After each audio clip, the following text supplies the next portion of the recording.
पुरानी भागवत वही क्या रे भाई, इसमें नयापन है। नयापन क्यों आता है? क्योंकि ये साक्षात भगवान का स्वरूप है। ये भगवान ही है कथा के रूप में, कथा के द्वारा हमारे कान में प्रवेश कर रहे हैं। भगवान हृदय में पहुंचते हैं, जानते हैं कहां से? प्रविष्टा कर्ण रंध्रेना। कान से जब भगवान की कथाएं सुनते हैं ना, तो भगवान कान के दरवाजे से हृदय तक पहुंचते हैं।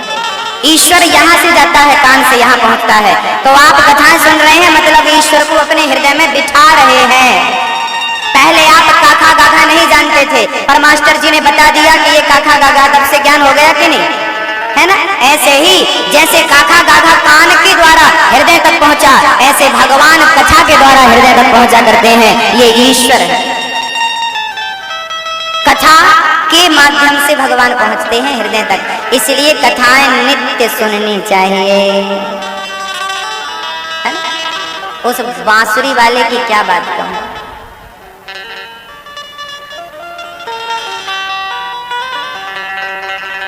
मेरा जी करता नाचे थी नामानी मोहर बदलती, नाचने लगी महाराज मुझे बैठने की जगह दो। भगवान सनकादियों ने कहा ये जो भक्त बैठे हैं इनका हृदय खाली है, जाओ इनके हृदय में मन मंदिर में जाकर बैठ जाओ। जो कथा प्रेमी होते हैं ना, उनके हृदय में भक्ति होती है। यहाँ बैठती है भक्ति महारानी, और सनकादियों ने कथा प्रारंभ करी। कथा की महिमा सुनते ही भक्ति का दुख दूर हो गया।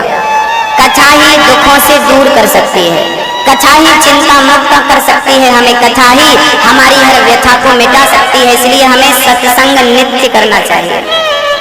नारद जी के मन में एक प्रश्न था, उस प्रश्न की ओर मैं आपको ले चलूं। उसके पूर्व जैसा कि आपको पता है कि आप सभी भक्त बहुत अच्छी तरह से जानते भी हैं कि अपनी एक संस्था है, नाम है गौरी गोपाल सेवा संस्था, जिसके द्वारा हम साल में बेटियों का विवाह करते हैं। साल में करीब 100 बेटियों का विवाह होता है, और वो हर कथाओं में होता रहता है। आपकी नजर में कोई भी गरीब परिवार की बेटियां हो तो आप तुरंत हमें सूचित करें, इस कथा में भी बेटियों का विवाह कर लेंगे। जिस दिन रुक्मणी मंगल होगा, जिस दिन भगवान का विवाह होता है भागवत में, उस दिन किसी भी मुहूर्त की जरूरत नहीं पड़ती। कभी भी और कहीं भी वो विवाह संपन्न किए जा सकते हैं। जब भगवान कृष्ण का विवाह होता है रुक्मणी जी के साथ, रुक्मणी मंगल के दिन, उस दिन मंगल हो सकता है। आपकी नजर में कोई भी परिवार हो गरीब परिवार से, आप तुरंत हमें सूचित करें, हम उन बेटियों का विवाह करेंगे। जैसा कि आप देखते आए हैं, हर कथा में कोशिश रहती है, इस कथा में भी है। उम्मीद है कि इस कथा में बेटियों का विवाह होगा। कल मैं और आपको क्लियर करूंगा। तुरंत आप हमें सूचित करें ताकि किसी बेटी का घर बस सके। जिनको भी ये सुनहरा अवसर मिले, आपने किसी से कह दिया कि भाई विवाह हो रहा भागवत में, आप कि गरीब परिवार है, पिता गरीब है, स्थिति ठीक नहीं है, हम सेवा करते हैं, करते कराते सब ईश्वर हैं, हम निमित्त हैं। हमें खुशी होती है कि हम किसी गरीब परिवार की बेटी का विवाह कर रहे हैं। हम इस योग्य हैं कि हम कर सकते हैं, करना चाहिए। इस अच्छे कार्य में जितनी हिस्सेदारी आप लेंगे उतना अच्छा है आपके लिए। हम लोग दान करने में ना हिचकिचाते हैं, अच्छे कार्य करने में हिचकिचाते हैं। मैंने महसूस किया है, मैं जितना अच्छा काम करता हूँ, जितना दान करता हूँ, भगवान मुझे उतना देते हैं, कई गुना देते हैं। दान बेटियों के विवाह में, बेटियों की सेवा में जब मैं देता हूँ ना, जब मैं वृद्धों की सेवा के लिए सोचता हूँ, जब मैं वृद्धों की सेवा करता हूँ। नारद जी महाराज ने कथा सुनी सनकादियों से हरिद्वार की धरा पर। नारद जी के अंदर एक संदेह उत्पन्न हो गया, महाराज कोई पापी कथा सुनकर तर जाए तो आश्चर्य नहीं, कोई पुण्यात्मा कथा सुनकर तर जाए आश्चर्य नहीं। जिसने जीवन में पाप ही पाप किया है, क्या ऐसा प्राणी कथा सुन के तरेगा? हाँ, भागवत केवल पुण्यात्माओं को तारती है, ऐसा नहीं है। मैया जी, ओ मेरी माँ, कथा पुण्यात्माओं को ही तारती है, ऐसा नहीं, पापियों को भी तारती है। कथा किनके लिए है? जो पापी लोग हैं वो भी कथा सुन सकते हैं, जो पुण्यात्मा लोग हैं वो भी कथा सुनेंगे। पुण्यात्मा सुनेंगे तो भक्ति बढ़ेगी, और पापी सुनेंगे तो पाप धुलेंगे। ये देखिए, कथा सब कुछ देती है भक्तों। कथा क्या क्या देती है? कैसे कैसे पापी को तारती है। कहते हैं सूत जी महाराज, ये मानव पाप कृतस्तु सर्वदा सदा दुराचारिता विमार्गिगाः क्रोधाग्निदग्धः कुटिलाश्च कामिनः सप्ताह यज्ञेन कलौ पुनन्ति ते। कितना भी बड़ा पापी हो, भागवत सुन के ना उसका उद्धार हो जाता है। गौ हत्या करने जैसा पापी भी यदि भागवत सुन ले तो उतर जाता है। लेकिन शर्त क्या है? पाप का प्रायश्चित क्या है? मैंने पाप किया है और उसके बाद मैंने कान पकड़ लिए, कसम खा लिया, आज के बाद अब मैं ये गलती कभी नहीं करूंगा, तब भगवान आपको माफ कर देता है। और फिर भी आपने वही गलती दोहराई तो फिर माफी नहीं मिलने वाली। इसलिए पाप करने से बचिएगा। हाँ भक्तों, नारद जी ने कहा कोई पापी तरेगा? बोले हाँ, तुंगभद्रा नदी के तट पर एक गांव था। बहुत ध्यान से सुनिएगा ये चर्चा। एक गांव था उत्तमपुर। उत्तमपुर में एक पंडित जी रहते थे। पंडित जी का नाम था आत्मदेव। आत्मदेव की पत्नी का नाम था धुंधली। ए भैया, यहाँ खड़े हो के पंचायत मत कराओ, शांति। कथा में ना वार्तालाप करने से पाप लगता है। कथा भंग करने का पाप, डिस्टर्ब करने का। आत्मदेव नाम के एक पंडित जी थे। उनकी पत्नी का नाम धुंधली था। धुंधली बहुत सुखी थी। आत्मदेव जी भी बड़े प्रसन्न रहते थे। आत्मदेव जी के घर में सब कुछ था। जाति से ब्राह्मण थे। सत्यनारायण भगवान की कथा करते थे, पूजा पाठ पंडिताई अच्छी चलती थी तो पैसा खासा अच्छा कमा लेते थे। सब कुछ था पंडित जी के घर में। आचार विचार शुद्ध थे। लेकिन एक चीज की कमी थी, पुत्र सुख नहीं मिला, बेटा नहीं हुआ। बड़े चिंता में डूब गए, बेटा नहीं है, बेटा नहीं है, बेटा नहीं। जिनको बेटा नहीं होता ना वो बड़े परेशान होते हैं, बेटा नहीं है, बेटा नहीं है, बेटा नहीं है। क्या करोगे बेटों का? जिनके बेटे हैं उनसे जाकर पूछो क्या गुजर रही है। इस दुनिया में सब परेशान है मेरी माँ। जिनके बेटा है वो भी परेशान है, जिनके बेटा नहीं है वो भी परेशान है, जिनके नहीं है वो कम परेशान है, जिनके हैं अधिक परेशान है। इसलिए बेटे के चक्कर में नहीं पड़ना चाहिए। मिले तो ठीक है, नहीं मिले तो भी ठीक है। एक बात बताओ, मैंने बैंक से कर्जा नहीं लिया। मैंने माना कि बैंक से कर्जा नहीं लिया। अब बैंक वाले कभी मेरे घर आएंगे? चलो पैसे दो, आएंगे? आएंगे? मैंने लिया नहीं, आपसे कोई लेना देना नहीं है, तो बैंक वाले मेरे घर क्यों आएंगे? और जिनने लिया है, जिनके सर पर कर्जा है, उनके घर में बैंक वाले आते रहते। चलो भाई साहब कब दे रहे हो? नीरव मोदी के पीछे पड़े बैंक वाले, कहाँ मिलेगा, कहाँ मिलेगा।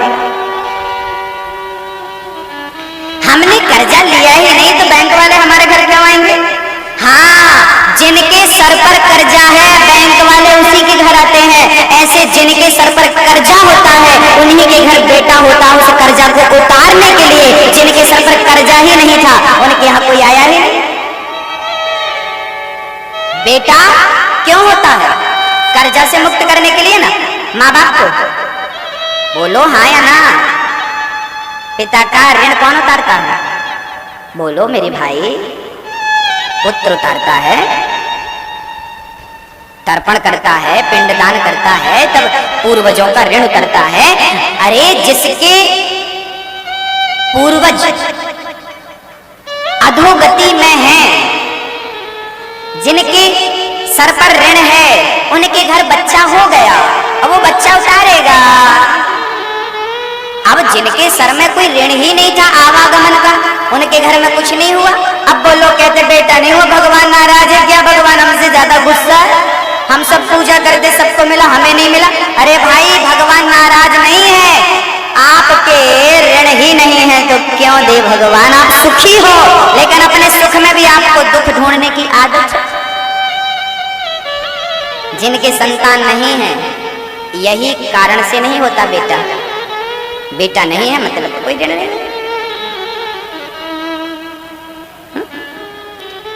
जिनके बेटे हैं उनके झंझट ज्यादा है। 2 बेटे हैं ना तो दोनों की चिंता है, झगड़ा करेंगे बड़े होके, है ना। इसलिए बिना झंझट के वही है, कुछ नहीं, कोई चाह ही नहीं। अरे बताइए, मीरा को कोई बेटा था? मीरा नाम सुना? मीरा बाई, मीरा को कोई बेटा था? रोती थी, बेटा नहीं है महाराज, बेटा दे दो भगवान, तुम्हारी इतनी पूजा करते बेटा भी नहीं दे सकते क्या? मीरा को बेटा चाहिए ही नहीं था, क्योंकि बेटे से कीमती भगवान होता है। मीरा तो कहती कन्हैया आप मिल जाओ तो सब मिल गया, सब पा लिया। बेटा पाने वालों को इतिहास ने कभी याद नहीं किया, लेकिन भगवान को पाने वाली मीरा को आज तक लोग याद करते हैं। देखिए, आपके बेटे तो हैं, कौन जानता है आपको? मीरा को देखो, जिसने अपने आप को ईश्वर से जोड़ दिया वो मरकर भी अमर होता है। नहीं जोड़ा तो जिंदा है तो भी पड़ोसी नहीं जानता। इसलिए बेटा बेटा बेटा बेटा मत किया करो। मिला तो ठीक, नहीं मिला तो प्रसन्न रहो। अच्छा, जिनके नहीं है वो तो खुश रहते हैं, पर ये डंक मारने वाले ये डसते रहते हैं, बेटा नहीं है तुम्हारे, बहू के बेटा नहीं है। बेटा सबसे बड़ी टेंशन तो सास देती है, बेटा नहीं है, बेटा नहीं है, बेटा नहीं है, बहू के बेटा नहीं है, बेटे। वो पीछे पड़ जाती है, सास इतना डंक मारती है कि बीछी का जहर इतना तेज नहीं है, सास का जहर लगता है, डस लेती है बहू को, बेटा नहीं है। क्या करोगी सासू माँ? नाती आएगा गोद में खेलेंगे, बुढ़ापा आ गया, दांत माँ सब गिर गया, नाती की इच्छा है, भगवान के लिए कब रोएगी पता नहीं। भजन कब करेगी? कब करोगी भजन? आत्मदेव जी के पुत्र नहीं था, उन्होंने यज्ञ किया, बेटा नहीं हुआ। जब किया बेटा, फिर उनने बेटा पाने की कामना ही छोड़ दी। जिस कामना से हमें कष्ट मिले, हमें उस कामना का ही परित्याग कर देना चाहिए, शास्त्र कहते हैं। आत्मदेव जी ने कामना, बेटा नहीं है कोई बात नहीं, भजन करने लगे। लेकिन पड़ोसी एक दिन आ गया, आत्मदेव जी तुम्हारे घर ये तुलसी लगी है, सूख क्यों गई? ये गाय बछड़ा बछड़ी को जन्म क्यों नहीं दिया? नाना प्रकार के प्रश्न करना शुरू कर दिया पड़ोसी ने। आत्मदेव जी परेशान हो गए और आत्मदेव जी को पड़ोसी ने क्या कह दिया? बोले आपके घर बेटा नहीं है, इसलिए गाय भी बछड़ा बछड़ी को जन्म नहीं दे रही और तुलसी का पौधा भी सूख गया क्योंकि बेटा नहीं है। आत्मदेव जी को जब पड़ोसी ने ये कड़वे शब्द कहे ना, तो आत्मदेव जी घर से निकल करके और जंगल में मरने के लिए जाने, अब मैं मर जाऊंगा, दुनिया मुझे तंस कस रही है, दुनिया मुझे ना जाने क्या क्या कह रही है। भक्तों, यदि किसी का दिल प्रसन्न ना कर सको अपनी मीठी वाणी से, मीठे वचनों से, तो कड़वे वचनों से किसी का दिल मत दुखाया करो।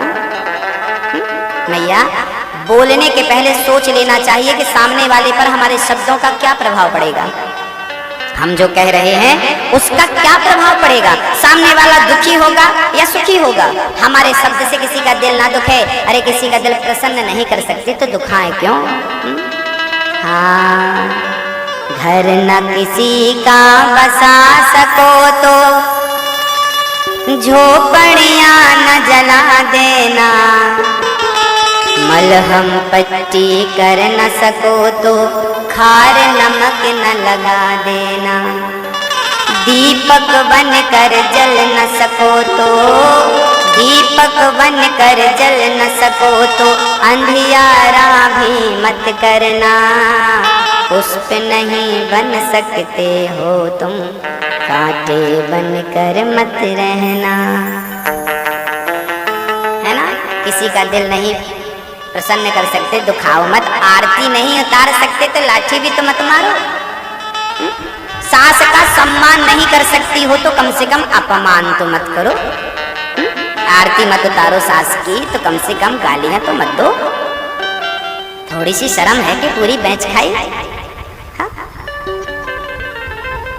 सम्मान करना सीखो, अपमान ना हो। भर जाते हैं वो घाव जो बनते हैं गोली से, पर वो घाव नहीं भरते जो बनते हैं कड़वी बोली से। शब्द संभाल के बोलिए, शब्द के हाथ न पाओ। एक शब्द औषधि करे, एक शब्द करे घाव। वाणी मधुर होनी चाहिए भक्तों। आत्मदेव जी का हृदय विदीर्ण हो गया पड़ोसी के आघात से। निकल पड़े, माछा पीटने लगे। संत जी वहां मिल गए। कथम रोदसी विप्रत्वम काते चिंता बलिए, क्यों रो रहा है महाराज? मैं आत्मदेव हूँ, मरने जा रहा हूँ, इस खाई में कूद के मर जाऊंगा। क्यों भाई, क्यों इतना बढ़िया बहुमूल्य तूने ये मनुष्य का तन कूद करके बर्बाद करेगा? क्या हुआ? मेरे बेटा नहीं है इसलिए मैं मरने चला। अरे राम राम पागल, बेटा नहीं है? तेरे भी कोई बेटा नहीं है? साधु विवेकानंद को कौन सा बेटा था? हिंदुस्तान में हजारों लोग साधु संत हैं, बताओ कितनों के बेटे हैं? बहुत सारे लोग हैं हिंदुस्तान में, करोड़ों लोग मिल जाएंगे जिनके बेटे नहीं है। हाँ, आपके भी बेटे नहीं है तो कोई मरता थोड़ी है बेटे के लिए। रो रहे मत रोइए, भाव बनाइए। एक राजा और एक रानी थे। बात जगन्नाथपुरी की है।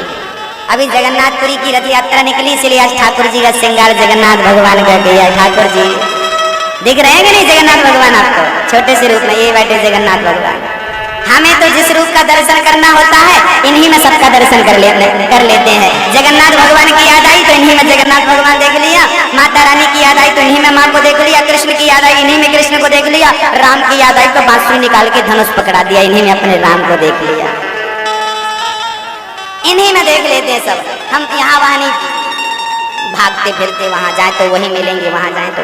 हाँ, हम न राम जी के मंदिर जाते हैं न कृष्ण जी के मंदिर जाते। हम तो राम और कृष्ण को अपने इन भगवान में ही भाव बनाते हैं कि हम राम के चरणों में हैं। लो पहुंच गए मंदिर, भाव बनाते हैं हम। अब हम रोज वृंदावन नहीं जा सकते, लेकिन हम भाव से रोज बिहारी जी के चरणों में जाते हैं, रोज वृंदावन जाते हैं बिहारी जी के मंदिर। हम रोज तो अयोध्या नहीं जा सकते, कनक भवन, लेकिन भाव से रोज हम देखो हमारा ये, हम चले गए आपसे बात कर रहे हैं तो अभी हम अयोध्या चले गए, ये खड़े हो गए, अब सामने कनक बिहारी जी हम प्रणाम कर रहे हैं। हम शरीर से जाएंगे ना बहुत टाइम लगेगा, इसलिए मन से फटाक से पहुंच जाते हैं। गंगा नहाना हो तुरंत भाव बनाए, हरिद्वार में जी बात बढ़िया प्रेम से गंगा मैया को नमस्कार किया, आचमन किया, प्रणाम किया, पानी पिया और प्रेम से नमस्कार करके माता रानी के चरणों में 1 2 3 जितनी डुबकी लगाना हो यहीं बैठे बैठे लगा लो। अब रोज रोज तो हरिद्वार जा नहीं पाएंगे, आपको कथा सुनाने में लगे रहते हैं, कैसे जाएं? तो रोज हम सवेरे नहाते समय, नहाने के बाद पूजा में बैठते हैं तो पहले डुबकी हरिद्वार में गंगा जी में लगा लेते हैं, फिर जाते हैं दौड़ के बिहारी जी के दर्शन कर आते हैं, फिर जाते हैं दौड़ के हरिद्वार में श्री अयोध्या में राम जी का दर्शन कर आते हैं, फिर कनक भवन में से उतर के नीचे हनुमानगढ़ी है अयोध्या में हनुमान जी का दर्शन कर आते हैं। लो भैया हो गया, हमारा तीर्थ हो गया। ये अपनी आदत है, अपना नियम है, नित्य का, ये नित्य का काम है। आप लोग कभी कभी जाते होंगे, हम तो रोज जाते हैं। शरीर से पहुंचना बड़ी बात नहीं है, मन से पहुंचना बड़ी बात है। तन से कहाँ हो मायने नहीं, तन से कहाँ हो कोई फर्क नहीं, मन से कहाँ हो, भाव से कहाँ हो। ईश्वर भाव का ही तो भूखा है, भाव का भूखा हूं मैं, भाव ही एक सार है। इसलिए ये आदत आपकी भी होनी चाहिए, नित्य बिहारी जी के चरणों में भाव बनाओ कि बिहारी राधा रानी के चरण हमारे माथे पर है। ये हमने पकड़ रखे हैं, राम राधा रानी के चरण, ये कृष्ण जी के चरण पकड़ रखे हैं, ये राम जी के चरण है, ये सीता मैया, ये हनुमान जी के चरण है। सारा दरबार यहाँ लगा है, राम जी, सीता जी, लक्ष्मण जी, हनुमान जी यहाँ बैठे। हृदय में नित्य भाव बनाओ कि हमारे हृदय में भगवान बैठे। चिंतन करो, जो मंदिर में है ना उन्हें पकड़ के यहाँ लाओ, यहाँ बैठो, इन्हीं का चिंतन देते। ये मानसिक पूजा, ये भाव है, इसमें खर्चा कुछ नहीं है। नमक लगे ना फिटकरी, रंग चोखा, रंग लगे ना फिटकरी, फिर देखो आनंद ही आनंद। भक्तों, आज जगन्नाथ भगवान बैठे हैं, अभी जगन्नाथ भगवान की यात्रा के लिए आपने दर्शन किया कि नहीं? भाव से पहुंचो जगन्नाथ भगवान जय हो, बोलिए जगन्नाथ भगवान की। जगन्नाथपुरी में एक राजा थे, एक रानी थी। ये वही राजा रानी थे जिन्होंने जगन्नाथ भगवान का मंदिर बनाया था। आज भी, आज जो मंदिर है ना जगन्नाथ भगवान का, वो इन्हीं राजा और रानी का बनवाया था, जिनकी मैं कथा सुनाने जा रहा हूँ। इन राजा रानी की ना कोई बेटा नहीं था, न बेटी थी न बेटा था। रानी और राजा जगन्नाथ भगवान के बड़े प्रेमी थे, प्रेम से जगन्नाथ जगन्नाथ कृष्ण कृष्ण जपते रहते, इतनी प्रेम से पूजा करते, इतनी श्रद्धा से पूजा करते। एक बार भगवान कृष्ण आ गए। राजन, मैं आपकी तपस्या से प्रसन्न हूँ, कहो क्या चाहते हो, वरदान मांगो। तब राजा ने मुस्कुराते हुए कहा, रानी भी थी, दोनों तपस्या कर रहे थे। देखो पहले के पति पत्नी दोनों ना भोगी नहीं होते थे, पहले के पति पत्नी योगी हुआ करते थे, योगी हुआ करते थे, भगवान को साक्षात बुला लिया करते थे। जगन्नाथ भगवान प्रकट हो गए। क्या चाहते हो? रानी ने मुस्कुराते हुए कहा, राजा ने मुस्कुराते, प्रभु आप मिल गए, क्या चाहूंगा? शराबी को शराब पीने में आनंद मिलता है, जुआड़ी को जुआ खेलने में आनंद मिलता है, हमें तो आपका नाम जपने में और आपका चिंतन करने में आनंद मिलता है। बस वही करने बैठे थे, आप आ गए, वही करने आप आ गए हैं। मांगो, भगवान कह रहे मांगो ना प्रभु, हमें कुछ नहीं चाहिए, सब कुछ है। भगवान ने कहा कि आपके पास बेटा नहीं है। भगवान को लगा कि तपस्या इसलिए कर रहे हैं कि हमको बेटा हो जाए, बेटी हो जाए। रानी ने कहा, प्रभु आपको किसने कहा कि हमारा बेटा नहीं है? अरे सब जानते हैं आपका कोई बेटा नहीं है, बेटी नहीं है, आपके कुछ नहीं है। प्रभु अब बोले तो बोले, क्षमा करना मैं कुछ नहीं बोल सकती, पर दोबारा राजा रानी दोनों ने कहा, प्रभु कभी ऐसा मत कहना कि मेरी संतान नहीं है, मेरी संतान है। अच्छा आपकी संतान है? हाँ मेरी 3 संतान है। भगवान बोले, जहां तक मैं जानता हूं आपके तो कोई नहीं है, संतान कुछ नहीं है। नाना प्रभु फिर आप बोले, मत बोलिएगा, मेरे 3 संतान है। अच्छा क्या नाम है उनका? पहला बेटा है मेरा, नाम है बलराम। दूसरा बेटा है मेरा, नाम है कृष्ण। एक बेटी है, नाम है सुभद्रा।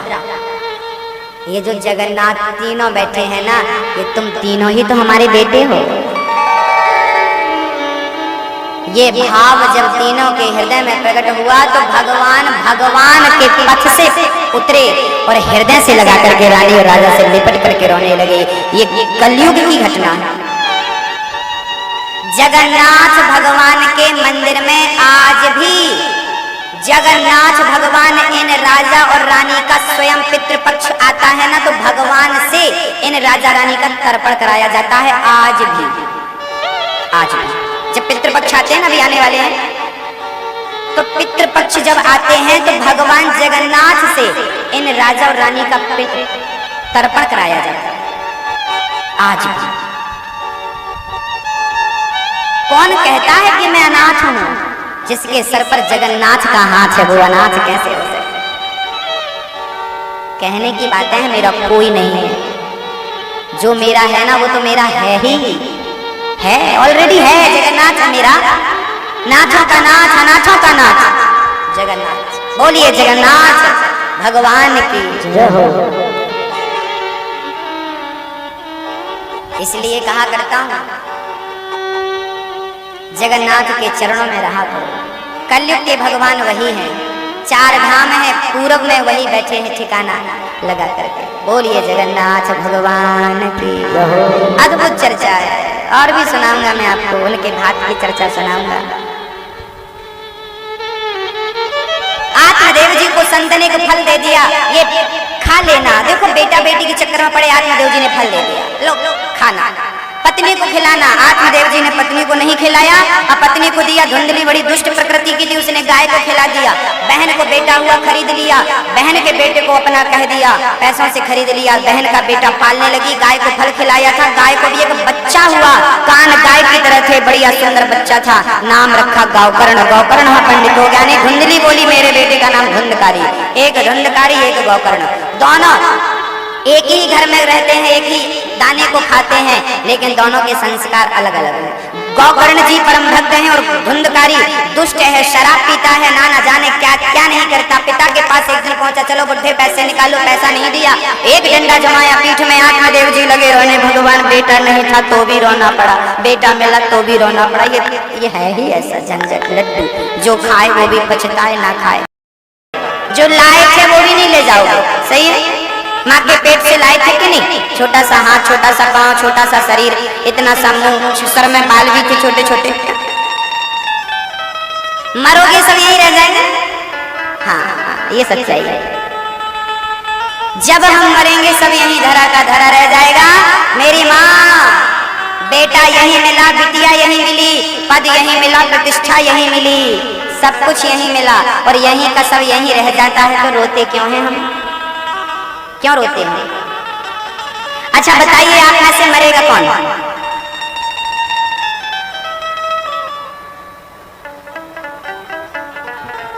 मरेंगे? अरे हम में से कोई भी नहीं मरेगा, कभी नहीं मरेगा। मृत्यु होती ही नहीं है, किसी की नहीं होती। अरे महाराज हम देखो कितने लोग मर जाते हैं। ना, ना, ना, कोई नहीं मरता।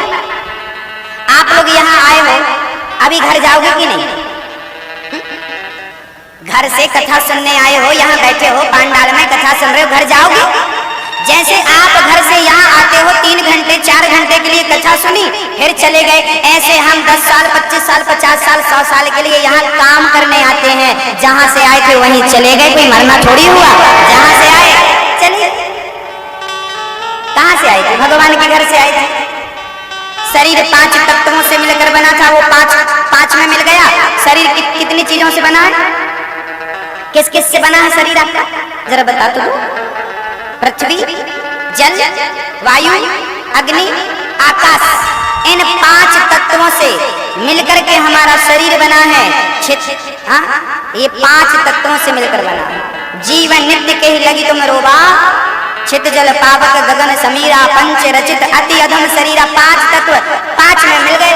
आत्मा परमात्मा में मिल गई, खत्म कहानी। जहाँ से आए चले गए। रोना क्या, मरना क्या, कोई मरता है क्या? अज्ञानी कहते हैं मर गया, ज्ञानी कहते हैं यात्रा में था, अब अपने घर गया। अपने घर जाने का नाम आप मृत्यु कहते हैं, आप कहते ही गलत है। परीक्षित से यही प्रश्न किया है कथा सुनाने के बाद श्री सुखदेव जी ने, क्या तू मरेगा? परीक्षित ने जवाब दिया, मैं नहीं मरूंगा, मैं आत्मा हूं। और आत्मा कभी मरती? शरीर मरता।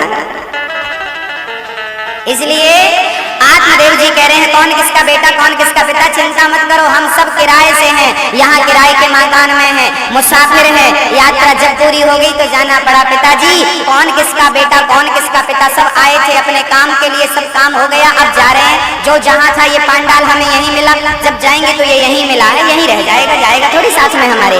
ऐसे सब यहीं, बेटा यहीं मिला, बेटी यहीं मिली, जाओगे तो ले जाओगे, सब यहीं छूट जाएगा।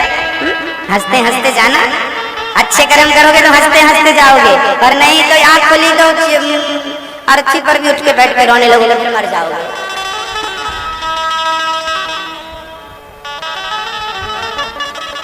इसलिए मुर्दे को बांध के ले जाते हैं, उठ ना पाए। चिता पर रख के मोटी मोटी लकड़ियां रख देते, अब कहाँ जाएगा बेटा, भाग। बड़ा भागता था।